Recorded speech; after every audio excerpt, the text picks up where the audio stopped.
Baiklah, kami dari kelompok 5, kami di sini akan menjelaskan tentang instalasi simulasi AC mobil ya. Saya Nova Rafif di sini akan menjelaskan komponen-komponennya ada apa saja pada rangkaian kelistrikan AC mobil. Di sini ada termostat dan selanjutnya ada relay dan ini dulu. Ini resistor Weston. Ini motor kondensor dan ini motor evap. Saya dari Aga dan saya akan menjelaskan fungsi dari komponen yang tadi sudah disebutkan. Nah, yang pertama itu ada termostat AC mobil. Nah, fungsinya itu untuk mengatur suhu dingin di dalam kabin. Lanjut, yang kedua itu ada relay AC mobil.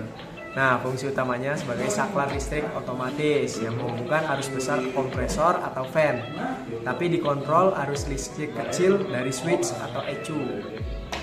Lanjut, yang ketiga itu kita punya saklar switch putar. Nah, fungsinya itu mengatur kecepatan angin blower dari low, medium hingga high. Terus kita lanjut lagi ada resistor atau blower resistor. Nah, fungsi utamanya adalah mengatur besar kecilnya arus ke motor blower. Kemudian selanjutnya ada motor blower yang fungsinya ialah menghembuskan udara melalui evaporator ke dalam kabin. Lalu yang terakhir kita punya kondensor fan atau kipas kondensor. Nah, fungsinya itu untuk mendinginkan freon di kondensor, membantu proses perubahan gas ke cair. Begitu. Yang pertama itu ada switch control putar, itu ada masuk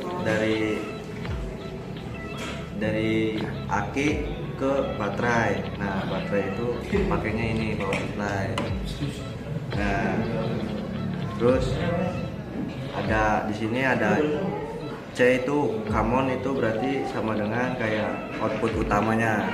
Output utama masuk ke termostat.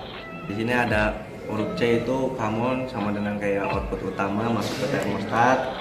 Dan yang itu ada di sini ada L itu low pressure, itu masuk ke resistor low juga yang ada di sini, yang ada di resistor Weston.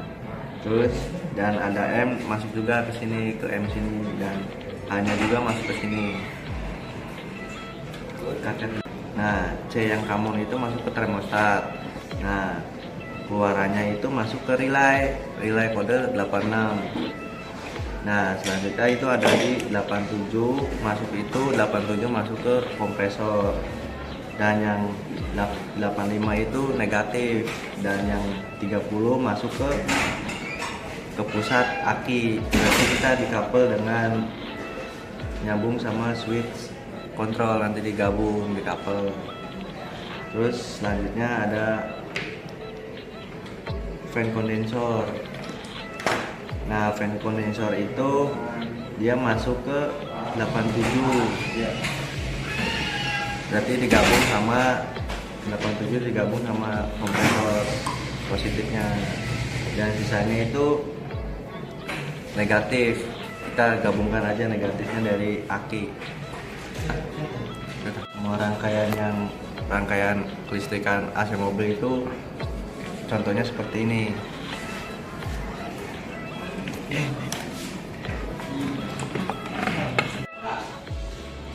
Saya akan memberitahu pada saat prakteknya pada termostat. Ya, saya nyalakan dulu ya.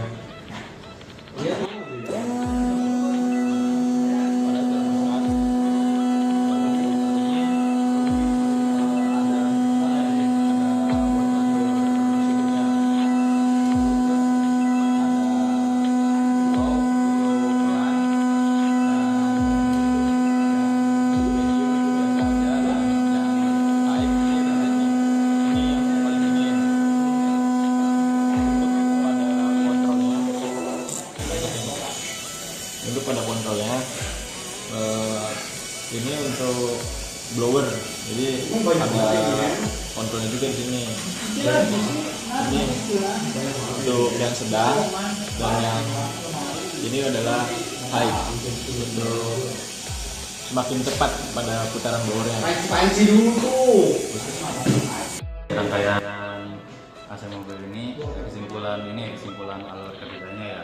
Yang pertama itu memutar puli kompresor melalui belt, tetapi poros pada kompresor tersebut itu belum ikut berputar sebelum magnetic clutch-nya aktif. Nah, arus dari aki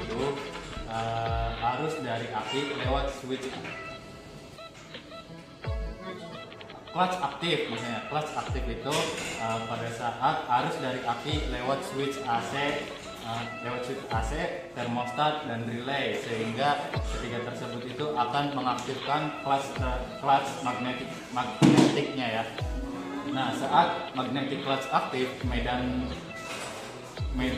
magnet menarik part coupling sehingga puli tersebut terhubung pada poros kompresor. Nah, pada saat yang terjadi adalah poros tersebut ikut berputar dan proses pendinginannya mulai terjadi. Nah, saat arus diputus itu clutch lepas, yang mana yang terjadi di dalam ini puli itu tetap berputar, tapi poros kompresornya itu sudah berhenti karena kelasnya dilepas. Kami akan menjelaskan tabel data yang kami ambil dari proses pendinginan termostat yang simulasi dinginnya diambil dari dari air dingin atau es batu tadinya ya, dari es batu. Bisa dilihat di sini variabelnya ada speed, putaran, dan cut off tabel ya. Dari ada speed, putaran, dan cut off tabel.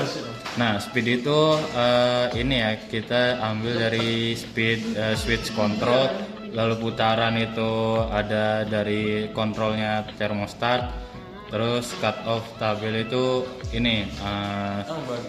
di suhu berapa cut off tabel itu di suhu berapa fan kondennya itu berhenti. Untuk variabel datanya seperti ini. Nah, kesimpulan dari data tersebut secara umum peningkatan kecepatan kipas terutama speed 1 sampai speed 3 cenderung itu menurunkan suhu udara terutama pada kondisi medium sampai high.